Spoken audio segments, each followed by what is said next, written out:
তারপরে বাপজি খাদিজার কাছে বিয়ের পয়গাম পাঠানো হয়েছিল। আমার বিশ্ব নবী, দরদি নবী, রহমতের নবী খাদিজাকে সর্বপ্রথম বাপজি বিয়ে করতে রাজি হয়েছিলেন না। এই খাদিজা তার কয়েকটা গোলামকে বাপজি রসুলের বাড়িতে পাঠিয়ে দিল। আল্লাহ রসুল বললেন, ওগো খাদিজার গোলামেরা কি ব্যাপার, আমার বাড়িতে কি বলে এসেছো? বলে আব্দুল্লাহ সন্তান মুহাম্মদ সাল্লাল্লাহু আলাইহি ওয়াসাল্লাম। ওরা তার দুরূদ পড়ে না, তখন জানে না যে ইনি নবী। তা কিন্তু আমরা যেহেতু নবীর নাম জানি, উনি নবী হয়েছিলেন, তাই মুহাম্মদ নাম শুনলি পড়তে হবে সাল্লাল্লাহু আলাইহি ওয়াসাল্লাম। খাদিজা বললেন, আমার আব্বাকে আমি দেখতে পাইনি, মার পেটে যখন আমি 6 মাস ছিলাম বাচ্চা, ওই সময় আমার আব্বা ইন্তেকাল করেছে সিরিয়া ব্যবসা করতে গিয়ে। মাকামে আবুয়া সেখানে দাফন করা হয়েছে।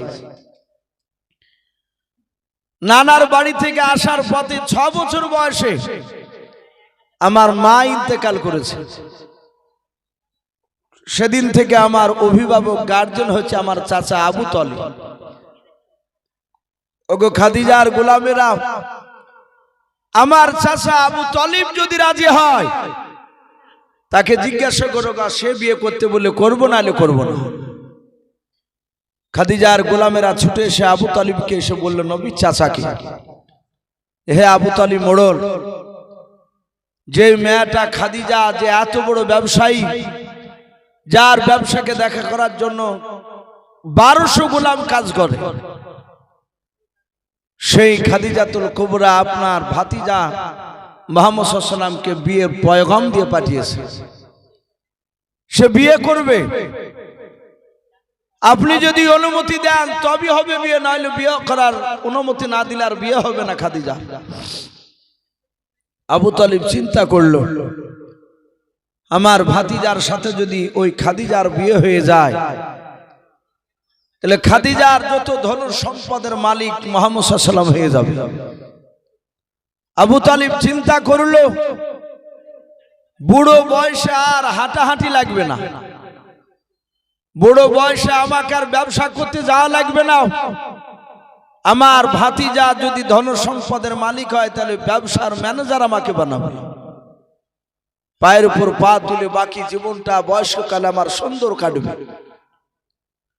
আবু তালিবের কাছ থেকে এসে আবার রসুলকে বলছেন, হে মোহাম্মদ ভাই, আপনাকে বিয়ে করার অনুমতি দিয়েছে। আল্লাহ রসুল বলেন, ওগো খাদিজার গোলামেরাও, আমি বিয়ে করতে পারি, খাদিজাকে ডেকে নিয়ে এসো। খাদিজাকে ডেকে নিয়ে আসা হলো। খাদিজার কয়েকটা বান্ধবীর সাথে খাদিজা চলে আসলো। আল্লাহ রসুলের সামনে গিয়ে বাপজি যখন আপনার খাদিজা দাঁড়ালো, আবু তালিব বাপজি নবীর পাশে দাঁড়িয়ে আছে, বসা আছে চেয়ারে। আল্লাহর নবীজি ডাক দিয়ে বলেন, খাদিজা, তুমি আমাকে নাকি বিয়ে করতে চেয়েছো? বলে হ্যাঁ।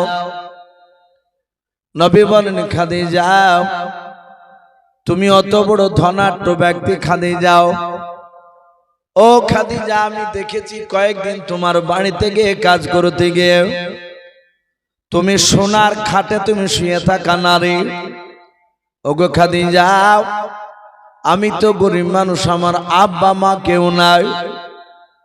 আল্লাহ রসুলকে ডাক দিয়ে খাদিজা বলেছিল, শুনে নাও, আমি তোমার ধন সম্পদ দেখতে চাই না গো মুহাম্মদ সাল্লাল্লাহু তাআলা আলাইহি ওয়াসাল্লাম, শুধু একটু তোমার পায়ের তলে একটু স্ত্রী রূপে আমি জায়গা পেতে চাই।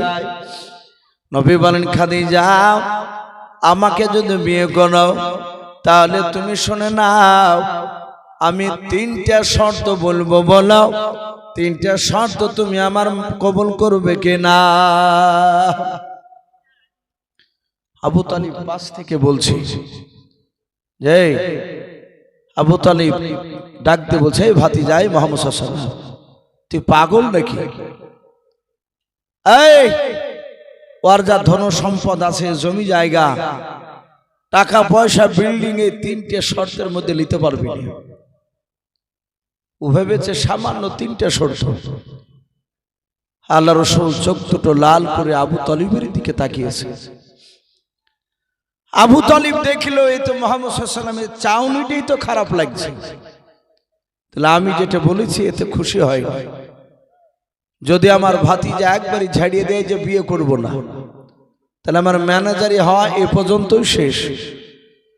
আমি দেখি, ছোট থেকে দেখেছি মুহাম্মদ সাল্লাল্লাহু আলাইহি ওয়াসাল্লাম খুব বুদ্ধি, একটু কায়দা করে কথা বললে নিশ্চয় সব ধন সম্পদ ওই তিনটে শর্তের উপরের মধ্যে নিয়ে নেবে। খাদিজা ডাক দিয়ে বলেছিল, ও মুহাম্মদ সাল্লাল্লাহু আলাইহি ওয়াসাল্লাম, ওই তিনটা শর্ত তুমি কি বলবে, তাড়াতাড়ি তুমি বলাও। আল্লাহ রাসূল ডাক দিয়ে বলেছিলেন, ওরে খাদিজা,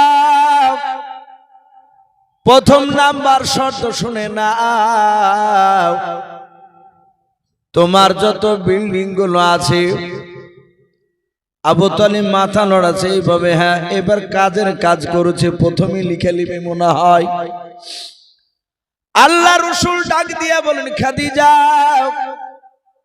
তোমার যত বিল্ডিং গুলো আছে খাদিজা, তুমি কথা দাও, আমাকে বিয়ে করলে বিয়ে করার পর ওই বিল্ডিং গুলো দান করে দিতে হবে, বলো তুমি রাজি আছো কি নাও। খাদিজা ডাক দিয়ে বলে, ভাই আমি তোমার প্রথম শর্তে মেনে নিলাম, রাজি হয়ে গেলাম। আবু তালিবের মনটা ভারী হয়ে গেল। বাবা, আল্লাহর নবী বলেন, খাদিজা, দুই নাম্বার শর্ত বলে কি, তাড়াতাড়ি বলো খাদিজা। খাদিজা ডাক দিয়ে বলেছিল, ওগো ভাই মুহাম্মদ সাল্লাল্লাহু আলাইহি ওয়াসাল্লাম, তুমি বলো দুই নাম্বার শর্ত কি। আল্লাহর নবী বলেন, খাদিজা, তোমার যত টাকা পয়সা আছে খাদিজা, কথা দাও, জমি জায়গা যা আছে, প্রয়োজন হলে শোনো, গরিবদের মধ্যে তোমাকে বিলিয়ে দেওয়া লাগবে, দান করে দেওয়া লাগবে। এই খাদিজা, তুমি রাজি আছো কি বলো, তুমি তাড়াতাড়ি বলো। খাদিজা হাত দুখানা জড়ে করে বলেছিল, ও মুহাম্মদ ভাই, আমার যা জমি জায়গা আছে, টাকা পয়সা আছে, তুমি যখন বলবা আমি তখনই দান করে দিতে রাজি আছি। আল্লাহর নবী বলেন, খাদিজা, তুমি আমার ঘরের দিকে তুমি তাকিয়ে দেখো। ঘরের দিকে বাপ যে তাকিয়ে দেখলেন, ঘরে খাজুর গাছের পাতা ছাড়া আর কিছু নাই। খাজুর গাছের বাপ যে আপনার পাটি, আপনার বিনানো পাতা দিয়ে পাটি বিনানো। আল্লাহর নবীজির বাপ যে মাথার তলে নবীজি মাঝে মাঝে বালিশ দিতেন নাও। আল্লাহ নবীর ঘরে বাপ যে মাত্র একটা বালিশ ছিল। অন্য বিবিরা বাপ যে আপনার আয়েশা মাথায় দিলে নবী আর মাথায় দিতে পেতেন নাও। নবী মাথায় দিলে বাপ যে অন্যরা কেউ মাথায় দিতে পেত নাও। হযরত ওমর ফারুক রাদিয়াল্লাহু তাআলা আনহু তিনি বলেন, আমি একদিন নবীজির ঘরে আমি চলে গেলাম। নবী আমার খালি গায়ে বাপ যে শুয়েছিলেন, ওপরে একটা রুমাল দিয়ে। আল্লাহ রাসূলের সাহাবা ওমর বলেন, আমি নবীর ঘরে গিয়ে আমি সালাম দিলাম, আসসালামু আলাইকা ইয়া রাসূলুল্লাহ ইয়া হাবিবাল্লাহ। নবীজি সালামের উত্তর দিলেন। ওমরকে দেখে নবী শুয়েছিলেন, নবী আমার বসে পড়লেন। আল্লাহর নবীর সাহাবা ওমর বলেন, আমি নবীর পিঠের দিকে তাকালাম, দেখলাম নবীজির পিঠে খাজুর গাছের পাটির দাগ লেগে গিয়েছে। আল্লাহর নবীর সাহাবা ওমর নবীর এই দৃশ্যখানা দেখে ওমর ঝরঝর করে চোখ দিয়ে পানি গড়ায়। ওমর কাঁদে আর নবীজির দিকে তাকিয়ে দেখে চিন্তা করে, আল্লাহ, এত বড় নবী আমার, যে নবী পাহাড়ের কোল দিয়ে বাপজি নবী আমার হেঁটে গেলেন বাবা, নবীর সাথে পাহাড়ে সালাম দিত, বলুন সুবহানাল্লাহ। আল্লাহর নবীজি একদিন বাবা পেটে পাথর বেঁধে নিয়ে চলে যাচ্ছে, পাহাড়ের পাহাড় দিয়ে যাচ্ছিলেন, আর পাহাড় নবীজিকে সালাম দিলেন। ওমর বলেন আমিও ছিলাম, আবু বকর সিদ্দিক ছিলেন। নবী আমার সালামের উত্তর দিলেন, দেখলাম পাহাড়ের দিক থেকে আওয়াজ বেরিয়ে আসলো। ওই পাহাড় বলেছিল, নবী, আল্লাহর নবী জনাবি মুহাম্মদ রাসূলুল্লাহ সাল্লাল্লাহু তাআলা আলাইহি ওয়াসাল্লাম বলেন, ওরে পাহাড়, তুমি আমাকে সালাম কেন দিলে বলো? পাহাড় বলে, নবী গো, আপনি এত রহমাতুল লিল আলামিন পয়গম্বর দরদি নবী, আপনি ওগো রাসূল, বেয়াদবি হলে মাফ করবেন, আপনি খোদার তাড়নায় থাকতে পারেন নাই। নবী গো, একটি বার যদি আপনি হুকুম দেন, এই পাহাড়টা পাথর থেকে আমরা সোনা হতে রাজি আছি, বলুন সুবহানাল্লাহ। নবী বললেন, না পাহাড়, আল্লাহ ভালোই দেখতে পাচ্ছি, আমি দুনিয়াতে বিলাসিতা করার জন্য আসি না।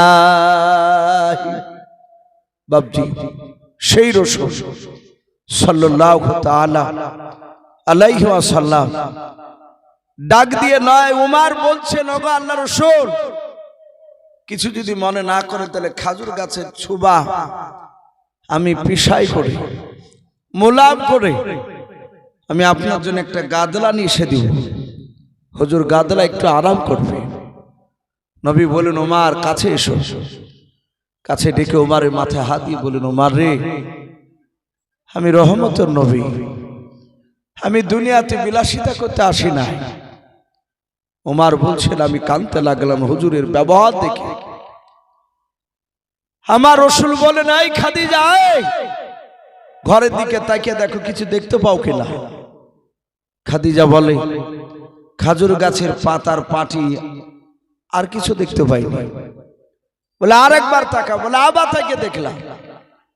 নবী বলেন, খাদিজা, অনেক বাপ মা মরে গেলে তার সন্তান ভবিষ্যতে কি খাবে, তাই বলে টাকা মাটির তলে পুঁতে রেখেছে। তখন তার ব্যাংক ছিল না, তখন মাটির তলে টাকা রাখতো। আমরা বহু লোক বাবজি শুনতে পাই, মাটি কাটতে গিয়ে টাকার সোনার লগ্নে পেয়েছে। এগুলো আগেকার মানুষ ব্যাংক চালু হওয়ার আগে বাবজি তারা মাটির তলে টাকাকে লুকিয়ে রাখত, যেন টাকাগুলো নষ্ট না হয়, কোন চোর যেন চুরি করতে না পারে। আল্লাহ রাসূল বলেন, খাদিজা, আমি এমন ঘরে জন্ম নিয়েছি, আমার বাপ মা 1 টাকা রেখে যায় না।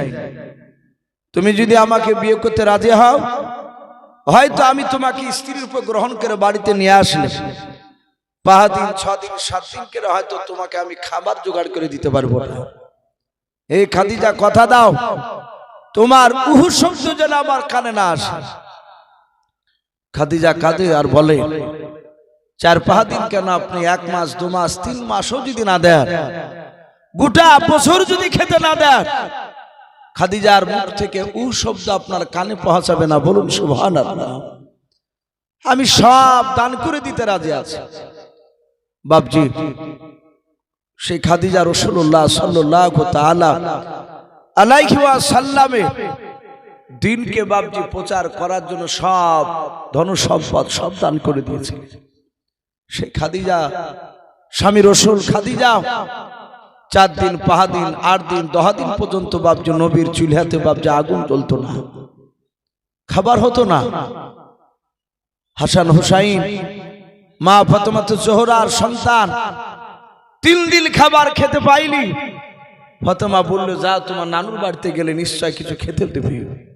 হাসান হুসাইন ছোট ছেলে দৌড়ে গিয়েছে, নানু আপনার বিটি খেতে দেয়নি, বাড়িতে খাবার নাই, 3 দিন পানি ছাড়া কিছু খেতে পাইনি, ওগো নানু আমাদেরকে খেতে দেন।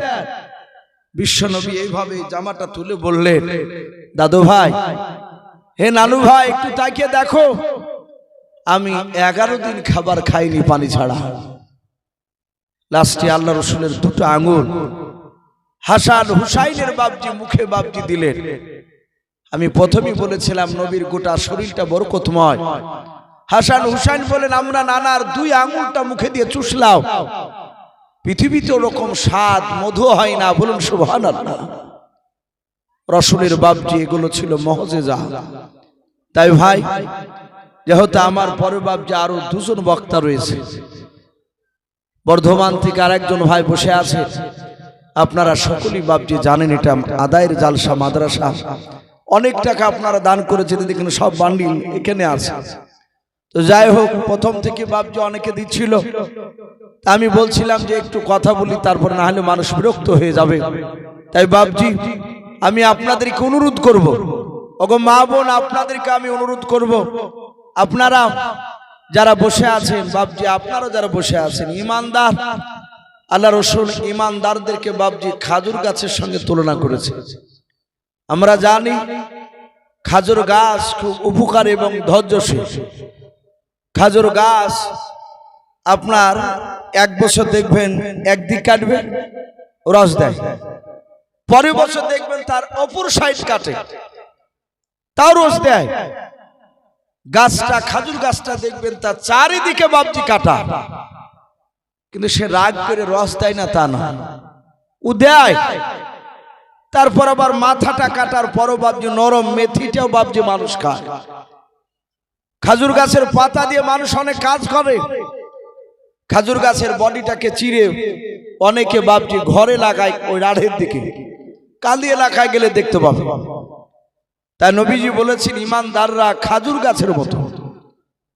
আপনারা অনেকে দিয়েছে, কারি সাহেবের হাতে দিয়েছেন, তারপরে মুফতি জার্জি সাহেবের হাতে দিয়েছে, তারপরে বাপজি আমি প্রথমে ওঠার পরে দেখলাম মা বোনেরা 8,000 টাকা, 8,700 টাকা বাপজি তারা আবার দিয়েছে। আবার বাপজি দেখেন পাশে সব বান্ডিলে নাম লেখা আছে, ইনশাল্লাহ শেষের বেলায় হয়তো বলা হবে। বাপজি মানুষ রাগ করে না, ইমানদার। চালুনের মতো, চালুনকে যত না যায় তত চালুনের ফুটো দিয়ে পড়ে। ইমানদার 1 বার 2 বার 3 বার দিও বাপজি অধৈর্য হয় না। তাই বাপজি ভাই মা বোনেদেরকে বলবো, যার শেষ ভালো তার সব ভালো। আল্লাহ রাব্বুল আলামিনের রাসূল বলেছেন, যত গভীর রাত্রি হয় তত আমার আল্লাহ রহমতের দরজা খুলে যায় এবং আল্লাহ নিচু আসমানে নেমে আসে। বলুন সুবহানাল্লাহ। আল্লাহ নিশ্চয় দেখতে পাচ্ছেন বাপ। তাই বেশি নয় বাপ, আমি আপনাদের কাছে 200-500 করে বাপজি একটু দেখতে চাই। যদি কোনো আল্লাহর বান্দা থাকে বাপজি ভাই সামনে একটু আসি, কাছে না থাকলে একটু ওয়াদা করবে। আপনাদের তো বাপজি এই পেঁয়াজ উঠছে এখন মনে হয় নাকি এলাকায়, বাপজি পেঁয়াজও দিতে পারেন, 1 বস্তা 2 বস্তা করে লিখাতে পারে। জি রায় উঠেছে, হয়তো আপনারা ঘানেও দিতে পারে। আসু ভাই, আমরা লজ্জা করব না, যাদের গম আছে তারা গমও বাপজি আগামীতে উঠবে, আপনারা ওয়াদা করতে পারেন। আসি অগ মা বোন, আপনারা 200, 150 যে যা পারবে আল্লাহর দিনকে টিকে রাখার জন্য একটু দানের হাত বাড়াবে। একটু আস। ও দেখেন মা বোনদের কাছ থেকে 1030 টাকার দাতা, বলুন মারহাবা, বলে না রে তাকবীর। আমার সকল মা বোনের 1030 টাকা দানকে আল্লাহ কবুল করুন, বলুন আল্লাহুম্মা আমিন। আরমিনা, এটা আরমিনার নামে 500 টাকা। মারা গিয়েছে না বেঁচে আছে? কে হয় আপনার? আরমিনা এ ভাইয়ের নাতনি, আহারে দুনিয়ার বুক থেকে চলে গিয়েছেন, তার নামে 500 টাকা। আল্লাহ তুমি তার 500 টাকা দানকে কবুল করে নে, তার আরমিনা নাতনি কবর আজা মাফ করে দাও। পারোলা বিবি, না রে তাকবীর। এই পারোলা বিবি নামে দেখো বান্দি কোথায় যে ছিলাও, পর্দার আড়াল হতে দেখো 500 টাকা দিলাও। 500 টাকা বলে মালা করিও না হেলাও, নেকের খাতায় মালা লিখিও গো মেলাও। যার সাথে যে নিয়াতে করিয়াছে দান, দানকে কবুল করো তুমি সুবহানাল্লাহুম্মা আমিন। সমীরুল শেখ নামে দেখো ভাই আমার এখানে আসিয়া, মাদ্রাসা বানাবো বলে দিয়ে গেল 500 টাকা দান, তোমারও মাদ্রাসায় লাগিয়াও। যার সাথে যে নিয়াতে করিয়াছে দান, দানকে কবুল করো তুমি সুবহান। অগবারি দোয়া করি অগ পাকবারি, মিজানেতে নেকির পাল্লা করে দিও ভাই আল্লাহুম্মা আমিন। শাহাবুদ্দিন নামে দেখো বাবা নামে এখানে আসিয়া, 500 টাকা দানিল মাদ্রাসা বানাবো বলিয়াও। যার সাথে যে নিয়াতে করিয়াছে দান, দানকে কবুল করো তুমি রহমান আল্লাহুম্মা আমিন। আকিবুল শেখ নামে দেখো ভাই আমার এখানে যে ছিল কে না ছিল দেখো দানে বোঝা গেল। আকিবুল নামে দেখো বান্দা এখানে আসিয়া বাপে নামে 500 টাকা দানিল মাদ্রাসা বানাবো বলিয়া, যে আশাতে যে নিয়াতে করিয়াছে দান, দানকে কবুল করো তুমি সুবহান। অগবারি দোয়া করি অগো পাকবারি মিজানেতে নেকির পাল্লা করে দিও ভাই আল্লাহুম্মা আমিন। এ বেনামিতে দেখো বান্দা কোথায় যে ছিল, শেষের বেলা এসে দেখো 200 টাকা দিলাও, যে আশাতে যে নিয়াতে করিয়াছে দান, দানকে কবুল করো তুমি রহমান। আর হাবিল শেখ নামে দেখো ভাই আমার এখানে আসিয়া 2 বস্তা পেঁয়াজ দানিল মাদ্রাসা বানাবো বলিয়া, যে আশাতে যে নিয়াতে 2 বস্তা পেঁয়াজ করিয়াছে দান, দানকে কবুল করো তুমি রহমান আল্লাহুম্মা আমিন। 2000 টাকা দিল তাহলে 5000 টাকা। মাশাআল্লাহ জাহাঙ্গীর 5000 টাকার দাতা, বলুন মারহাবা। 2000 নগদ আর 3000 বাকি। আল্লাহ তার 5000 টাকা দানকে কবুল করে নে, তার হায়াতে তয়্যিবা সেহাতে কুল্লিয়া দান করো। তার আব্বা মা যদি না থাকে তার কবর আযাবকে maaf করুন আল্লাহুম্মা আমিন। আরেকজন ভাই আমার 100 টাকা বেনাবিতে, আল্লাহ তার 100 টাকা দানকে আল্লাহ কবুল করুন। মাশাআল্লাহ কাজী স্যার সাইফুল শেখ এখানে উঠে এসেছে, ভাঙড়ি ব্যবসা করে, উনি 5000 টাকা দিয়েছেন, বলুন মারহাবা। আল্লাহ তার 5000 টাকার দানকে আল্লাহ কবুল করুন, তার ব্যবসায় বরকত দিন আল্লাহ, তুমি তার হায়াতে তয়্যিবা সেহাতে কুল্লিয়া দান করো, বলুন আল্লাহুম্মা আমিন। ভাই আসি জি, আর বেশিক্ষণ কষ্ট দিব না, ইনশাআল্লাহ আমার পরই বক্তা আব্দুল জব্বার সাহেব আসবে, তাই ভাই দেরি না করে একটু ঝটঝট করে আসি। আর একজন ভাই আমার জামারুল শেখ রশিদ শেখের নামে 500 টাকার দাতা, আল্লাহ তার আব্বার কবর আযাবকে maaf করুন। মহবুল মোল্লা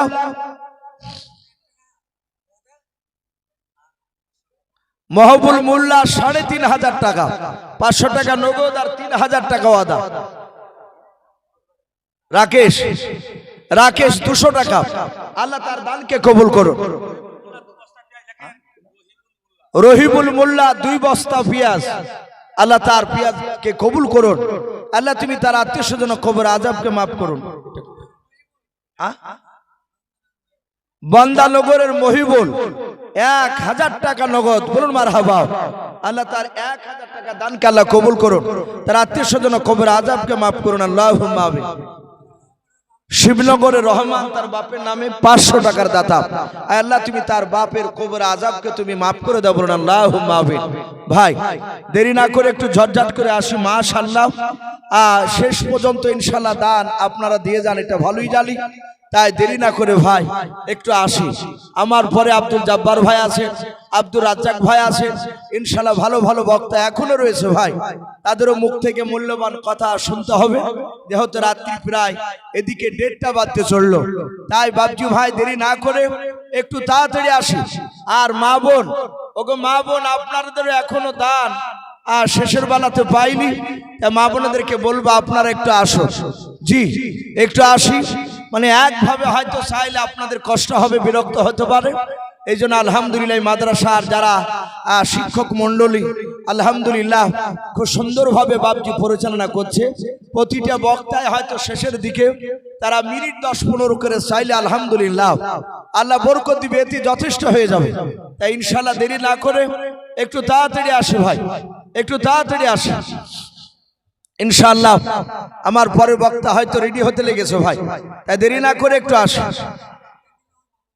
আলমগীর নামে দেখো ভাই আমার কোথায় যে ছিলাও, শেষের বেলা এসে দেখো 1000 টাকা দিলাও, 1000 টাকা বলে মনে করিও না হেলাও, নেকের খাতায় মলা লিখে ওগো মেলা আল্লাহুম্মা আমিন। কিনা বেনামিতে দেখো ভাই আমার কোথায় যে ছিলাও, নবী নাম শুনে দেখো 200 টাকা দিলাও, 200 টাকা বলে মনে করিও না হেলাও, নেকের খাতায় মলা লিখে ওগো মেলাও, যার সাথে যে নিয়াতে করিয়াছে দান, দানকে কবুল করো তুমি রহমান।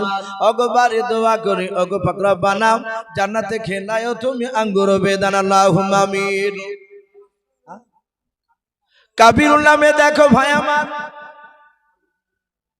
এখানে যে ছিল নবী নামে দেখো ৩,৫০০ টাকা দিলাও, ৩,৫০০ টাকা বলে মওলা করিও না হেলাও, নেকের খাতাই মওলা লিখিও গো মেলাও, যার সাথে যে নিয়াতে কোনই আছে দান, দানকে কবুল করো তুমি সুবহানাল্লাহুম্মা আমিন। মতুজ নামে দেখো ভাই আমার এখানে আসিয়া ২০০০ টাকা দান দিল মাদ্রাসা বানাবো বলিয়া, যার সাথে যে নিয়াতে ২০০০ টাকা করিয়াছে দান, দানকে কবুল করো তুমি রহমান।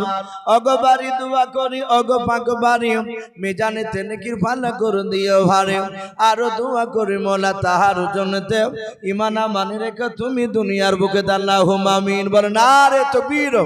ভাই একটু ঝটঝট করে আসো ভাই। আজ নবী গো আমার গড়াইয়া সংসার, হিজরত করিলেন সোনার মদিনায়। আজ নবী গো আমার গড়াইয়া সংসার, শুয়ে আছেন সোনার মদিনায়। আর নবীর নামে দুরূদ পড়িলে, নবীর নামে ওই দুরূদ পড়িলে ওই হাবিয়া দু যখনই ভেজায়। আজ নবী গো আমার গড়াইয়া সংসার, শুয়ে আছেন সোনার মদিনায়। আজ নবী গো আমার গড়াইয়া সংসার, আরাম করিলেন সোনার মদিনায়। আর নবী উম্মতের মায়ায় এখনো কেঁদে যায়, নবী উম্মতের মায়ায় এখনো কেঁদে যায়, ওই আশিকের কান্দন বোঝা যায়। আজ নবী গো আমার গড়াইয়া সংসার, আরাম করিলেন সোনার মদিনায়। আজ নবী গো আমার গড়াইয়া সংসার, শুয়ে আছেন সোনার মদিনায়। ভাই একটু তাড়াতাড়ি আসো ভাই। এই টোটোর নামে দেখো ভাই আমার কোথায় যে ছিলাও, দাদির নামে এসে দেখো ১০০০ টাকা দিলাও, ১০০০ টাকা বলে মলে করিও না হেলাও, নেকের খাতাই মলা লিখিও গো মেলাও, যার সাথে যে নিয়াতে করিয়াছে দান, দানকে কবুল করো তুমি সুবহান। অগবারি দোয়া করি অগ পাক বাড়ি, মিজানেতে নেকির ভালো করে দিও ভাই আল্লাহুম্মা আমিন। ভাই আর দেরি করবো না ভাই, একটু তাড়াতাড়ি আসো ভাই। জি ইনশাআল্লাহ যথেষ্ট আপনারা দানের হাত বাড়াচ্ছে। আমি প্রতিটা বাপজি ভাই মা বোনদেরকে বলবো ভাই ১০ টাকা থাকলেও ইনশাআল্লাহ দিয়ে যাবে, হরকতে বরকত হয়। অনেকে হয়তো ভাববেন যে ১০টা টাকা সামনে নিয়ে গিয়ে পৌঁছাতে হয়তো লজ্জা লাগছে দিতে, না লজ্জা করবো না ভাই।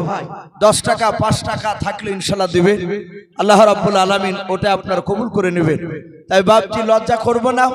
আর আমরা কেউ খালি হাতে এখান থেকে বাপজি বাড়ি যাব না ইনশাআল্লাহ, আমরা সকলেই দানের হাতটা আমরা একটু বাড়ি দেব। জি আজকে আপনাদের কাছে বাপজি এমন কিছু জান চেয়েছি তা নয়, শুধু চাওয়া হয়েছে মাদ্রাসা দিনকে টিকে রাখার জন্য। বাবা আপনার এই টাকা পয়সা কিছু আপনার মাল থেকে বাপজি আপনার বলা হয়েছে কিছু ফসল, তা আপনাদের কাছে বাপজি একটু চাওয়া হয়েছে। তাই বাপজি আমরা বিরক্ত হব না, আমরা একটু আসি দিনকে টিকে রাখার জন্য। সারা পৃথিবীতে বাপজি বেঈমানেরা তাদের চক্রান্তর জাল বিছাচ্ছে মাদ্রাসাকে বাপজি বন্ধ করার জন্য। আর একজন যুবক ভাই আমার ১০০ টাকা দান করেছে, আল্লাহ তুমি তার ১০০ টাকা দানকে তুমি কবুল করে নাও। আল্লাহ যারা দান করেছে যারা করতে পারে নাই, তুমি সকলকে আমাদের বিশ্ব নবীর চেহারা না দেখে আমাদের মত দিও না, বলুন আল্লাহুম্মা আমিন, আল্লাহুম্মা আমিন। তাই ভাই একটু দেরি না করে একটু তাড়াতাড়ি আসুন। আল্লাহর নবী জনাবে মুহাম্মদ রাসূলুল্লাহ সাল্লাল্লাহু তাআলা আলাইহি ওয়াসাল্লাম সাহাবাদের কাছে বাপজি এইভাবে দান চাইতেন। নবী বলতেন না যে তোমাকে ১০,০০০ই লাগবে, এভাবে চাপ দেয়নি। বিশ্ব নবীর দরবারে সাহাবায়ে কেরামরা বসেছিলেন। আল্লাহ রাসূল বাপজি যুদ্ধের কিছু সামান কিনবেন, লোহার পোশাক, লোহার ঢাল, তলোয়ার। নবীজির জামানায় বাপজি রাসূল যুদ্ধ করতে গেলে বাপজি সব সাহাবার কাছে তলোয়ার থাকতো না, এত গরিব ছিল কিছু সাহাবা। আর কাফেরদের কাছে বাপজি সবার কাছেই বাপজি লোহার ঢাল থাকতো, তাদের কাছে লোহার পোশাক থাকতো। নবী এক একটা যুদ্ধের ময়দানে যুদ্ধ করতে সাহাবাদেরকে নিয়ে গেলে দেখা যেত বাপজি কারো কাছে বাপজি লাঠি, কারো কাছে লম্ব বলল, কারো কাছে বাপজি তলোয়ার, আবার কারো কাছে বাপজি কিছুই নেই। একটা দুটো সাহাবার কাছে হয়তো লোহার পোশাক, বাদ বাকি অন্য সাহাবাদের কাছে নাই। আর কাফিরদের মধ্যে হাজার হাজার বাপজি বেঈমানদের কাছে বাপজি যুদ্ধের সরঞ্জাম থাকতো।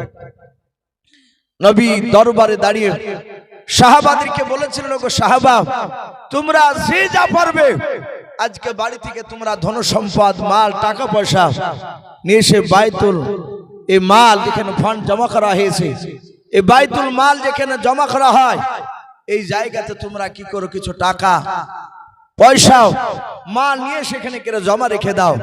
বাপজি আমার সোনা লালেরা যারা বাপজি জমা দিয়েছিল, কেউ উঠে কেনা মাল, কেউ বাপজি আপনার বলা হয়েছে মাথায় করে, আর আমার আবু বকর শেষের বেলায় বাপজি পুটলাই করে মাত্র 2.5 কেজি জব লিখে দিয়েছিলেন। আল্লাহ রাসূল হাসিবকে বাপজি তার কবুল করে নিয়েছিলেন তার দানকে। এই বাপজি কত দিল? 10 কেজি রায়, 10 কেজি রায়, আর এই কটা টাকা 20 টাকা বাপজি রায় আর 20 টাকা দানকে আল্লাহ কবুল করুন। বলুন আল্লাহুম্মা আমিন। ওগো মাওলা, আয় আল্লাহ, তুমি তাদের সকল দানকারী দানকে কবুল করে নাও। এই বাপজির নাম কি? জাকির হোসেন বাপজি আমার শেষের বেলায় 1000 টাকা দাতা। বলুন মারহাবা। আল্লাহ তার 1000 টাকা দানকে কবুল করে নিও। ওগো মহল্লা, যে উদ্দেশ্যে দান করেছে তার উদ্দেশ্য পুরা করে দাও। মওলা, তোমার বান্দারা কেউ দাদির নামে, কেউ আব্বার নামে, কেউ মার নামে, কেউ ছেলের নামে, কেউ শ্বশুর শাশুড়ির নামে এভাবে দান করেছে। মহল্লা, আমি মুখ দিয়ে না বললেও তুমি তো আলিম ও মিদাতি সুদূর, তুমি সকলের তুমি অন্তর তুমি জামি। আল্লাহ সকল দানকারী দানকে তুমি কবুল করে নিও। যারা যার উদ্দেশ্যে দান করেছে তাদের আত্মীয় স্বজন কবর আযাবকে তুমি মাফ করে দিও। বলুন আল্লাহুম্মা আমিন, আল্লাহুম্মা আমিন। তো ভাই যাই হোক, আপনাদেরই ইনিও পরিচিত বক্তা। আমি গত বছরও বাপজি এখানে কয়েকবার এসে দেখছি, উনিও আসছে এলাকায়। উনি বেশ অনেক জায়গাতে বাপজি জালসা করে, উনি খুব ভালো বাপজি বয়ান করে। আব্দুল জব্বার ভাই আমার আপনাদের সামনে বাপজি বেশ মূল্যবান কথা তিনি আলোচনা রাখবেন। উনি স্টেজে চলে এসেছেন। ভাই যাই হোক, আমি আর লম্বা চড়া করবো না। বলার মধ্যে ভাষার মধ্যে যদি ভুল হয়ে যায় সকলে ছোট ভাই কিংবা ছোট ছেলে সব ক্ষমা করবেন। এই বলে আমার বক্তব্য শেষ করলাম। ওয়া আখিরি দাওয়ানা আনিল হামদ।